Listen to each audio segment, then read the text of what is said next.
Welcome back to another episode of the North Star Takes podcast. I'm Bailey Paulicki. He's Jacob Liberta, and we're a Minnesota sports podcast. So if you're a Minnesota sports fan, please click the like button on this video and feel free to subscribe to our channel. And also feel free to spread the word to your other sports-loving friends about our Minnesota sports conversations. And today we're going to be talking about Minnesota Vikings and specifically Justin Jefferson and why it is not time to push the panic button when it comes to Justin Jefferson. Obviously, he had the fantastic Week 1 performance against the Vikings' biggest rivals in Green Bay. I think probably his best performance in a Vikings uniform, honestly. And then, the next 2 weeks he's kind of gotten locked down by, Darius Slay, as well as Jeff Okudah. But at the same time, he's also been facing a lot of double teams. So what do you make of this whole thing where I think some people, it's not a lot of people, but I've seen some stuff out there.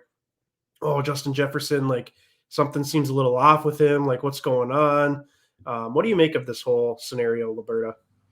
Yeah, I think people are blowing this a little out of proportion. I think they're just too quick to hit the panic button, too quick to want to be the one to have the first take on it, to be like, oh my gosh, I've got to have pause for concern here with Jefferson, this top three receiver in the league. Like, he's just not getting done these last 2 weeks. And sure, he's not. Like, I definitely think there's some plays he'd like to have back. I mean, namely that first interception Kirk threw in Philly, and then some of these drops he's had. It's been pretty uncharacteristic, but Yeah. I don't think these are like long lasting trends. I think these are just mistakes that any receiver could make. It just happens that he's doing this back to back weeks. I don't think this is like a sign of things to come. So I think people just gotta relax a little bit, and especially when you have KOC coming out in a press conference, be like, yeah, looking back at the tape against Detroit, like there's probably only 8 or 9 snaps total in the entire game. In a 3-hour game, there's only 8 or 9 plays where he didn't face some sort of a double team or even a triple team. And you notice, like, when they're playing the Lions and basically all the high leverage situations, they triple teamed him. Like that Yes. touchdown that Thielen scored, just uncontested, just wide open at the back of the end zone. Like, you could see if you like pause the frame there, and as they're in their goal line set like that, and they have a motion across the screen, he starts his route. Like, they really have 3 guys staring at him. So it's like, that's going to be pretty hard to get him the ball then. So that's when you got to utilize guys like Osborne or Thielen. And then you get the final drive when Osborne scores a touchdown. Like, even on that play too, it's like he's got all the attention in the world. So it's like you really just got to make him pay with the other guys that you have that are also talented, albeit obviously not as great as Jefferson, because Jefferson, like I said, is a top 3 receiver.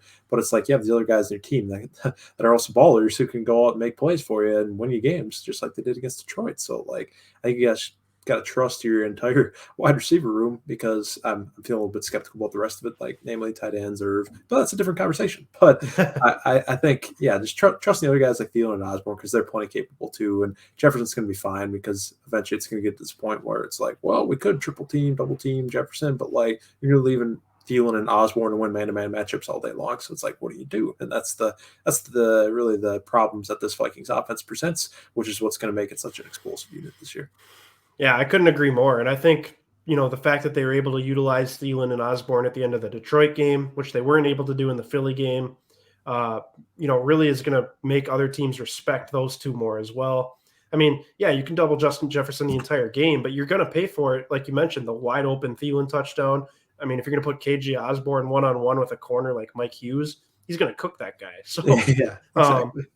Not to mention, I know you mentioned you're not super impressed with the tight ends. I'm kind of on the other side of it, honestly. I know Irv's looked a little rough. He's had a couple drops, but in terms of his speed and his route running, I think he's actually been decent. I know some people have complained he wasn't able to separate on some shorter routes in the Philly game, but at the same time, I mean, Kirk probably shouldn't have been throwing the ball there anyways. And they weren't great throws either. It's not like he was throwing it out in front of Irv or whatever. That's beside the point. Irv still looks like he's got the speed. Obviously the catching hasn't been great, but I'm not going to give up on him yet. He made a great diving catch against Detroit down the sideline. So, I mean, he's not going to be – Irv Smith is never going to be a top 5 tight end in this league. But also you got to think, too, it's his 4th year in the league. He really hasn't proven anything. If he can have a somewhat decent season, you might be able to sign him to a contract extension, but for fairly cheap, just simply because he hasn't been able to prove anything. Johnny Munt, I think, has actually looked okay as a tight end, too. I mean, he's not going to, knock your socks off or anything, but he's actually done okay. He's quicker than I thought he would be too. And apparently he's a pretty good run blocker. So, tight end wise, I think we're okay, because they're not a super important part of this offense. That's probably the most important thing in this conversation. True. Yes, yes. So, I mean, obviously you're three deep at receiver. I'd really like to see the running backs get more involved in the passing game as well. Dalvin's obviously banged up right now, but, once he's back and rolling, getting him more screen passes. And even Madison's decent in the screen game as well. So, but I guess long story short, the other teams are going to have to respect these other weapons we have because it's not like it's just Justin Jefferson and nobody else. And then there's going to be, defenses where they don't have a really good corner that's potentially a lockdown corner that's going to go against Justin Jefferson either. So you have to keep that in mind.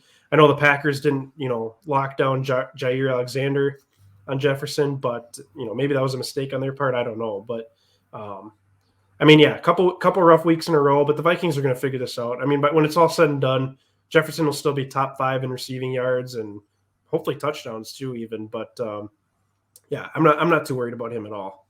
Yeah, especially when we still won the game. When he had 14 receiving yards, like that's what matters is the end result, and we won. So we're 2-1. So it's like if we can find a way to win games, I think that's a really big thing. When Jefferson's really kind of just an afterthought because it's like he just has too much coverage, too much focus on him, and we're still winning. Like that's what matters in the end for this team. Yeah, no, absolutely no doubt about it. And I just think too, week 1 it was almost like Kirk was forcing it to Jefferson, and that even seemed the case in week 2. And I wonder if there was just more regression to the mean where Kirk's like, okay, I'm not going to force everything to Jefferson here. Even if he's double teamed or one-on-one covered, but covered well. Kirk really seemed like he was willing to look more towards Thielen and Osborne, and especially the tight ends against the Lions. So a lot of it comes down to Kirk too. He does like to spread the ball around, and I know we're all like, get Justin Jefferson as many targets as you can, but I don't know if that's going to really ever be the case as long as Kirk is quarterback here, just because he's not really the force feeding type, which is fine. But, and I know O'Connell can try and game plan for all that stuff, but, it also just depends what the defenses are doing. So I'm not super concerned. Jefferson's still a premier talent in this league. I still think he can be the best receiver in the NFL if he's not already. And just because he has a couple down weeks, that doesn't prove anything to me. Yeah, I think where I get frustrated is when we're not throwing the ball at Jefferson. It's kind of like whatever, double teams, triple teams, like that's hard. But I don't want those targets that we're missing that aren't going to him to go to like these backup tight ends or like the CJ Hams of the world. Right. Like, albeit, like you said, I think they've been when you look at the expectation coming into the season, I would say that then they have looked better than we thought they would. So, but still, I don't necessarily want targets that aren't going to Jefferson to go to these guys who aren't just nearly as explosive. Like if they're going to Thielen or Osborne instead, like I don't have a problem with that. Like that's just fine with me. So yeah, and I'll be kind of curious if they try to factor in Jalen Reagor a little more here as the season progresses too, because I think he's got like 3 catches on the season for 9 yards or something like that. Like he's just caught a couple like quick slants or something. But I'd be interested to see him get involved too, and maybe have some sort of vertical threat with him out there. So. Yeah, that'd be awesome because I kind of get it. It's probably a learning process right now for him since he didn't spend any time in camp or preseason with us. So exactly. Any other final thoughts from you before we take off here about not needing to worry about Justin Jefferson? Yeah, everybody's just got to relax, pump the brakes a little bit on the skepticism here, and just trust it because like this guy's as good as it gets in the league right now. So there's nothing to worry about. Absolutely, couldn't have said it better myself, man. That will do it for this edition of the North Star Takes podcast. Like I mentioned earlier, please click the like button on this video, and also feel free to subscribe to our channel if you haven't done so already. Give us a follow on both Twitter and Instagram, and let us know your thoughts in the comment section below. Are you panicking about Justin Jefferson, or are you like us saying no need to push the panic button, he'll be just fine? And any other Vikings thoughts you have, maybe on the tight end situation and other players that are performing well or not performing up to their standards. So until next time, thanks for watching.